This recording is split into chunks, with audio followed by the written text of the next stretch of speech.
Cyrus Angerer ma nsabx ħatim il-qorti li xerret materjal pornografiku fuq l-internet u għaġi liberat li fastidja l-ex-ħab tiegħu u l-qorti ħelsitu minn kull akkuża. Il-każ imur lura madwar sentejn ilu kien ingħata pubbliċità estensiva fi żmien meta Angerer, ex-kunsillier tal-Partit Nazzjonalista f'Taslima, kien iddeċieda li jissieħeb mal-Partit Laburista.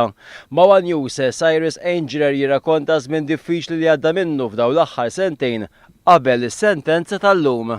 Ma tistax tinsa dak li tkun għaddejt minnu matul dawn l-aħħar sentejn fejn sfajt vittma ta' attakki kontinwi minnaħa ta' bloggers tal-Partit Nazzjonalista, minnaħa tal-Partit Nazzjonalista innifsu sempliċement għax kont wieħed minn dawk il-persuni li qed nagħti l-appoġġ tiegħi lill-Partit Laburista matul is-snin li għaddew. Naħseb kellna sistema politika f'pajjiżna illi tipprova tfarrak lil dak il-kun, tfarrak lil kull persuna li jew kienet attivista tal-Partit Laburista jew kellha kienet tistqar illi ma kienx qed taqbel ma' sistema politika Gonzi PN.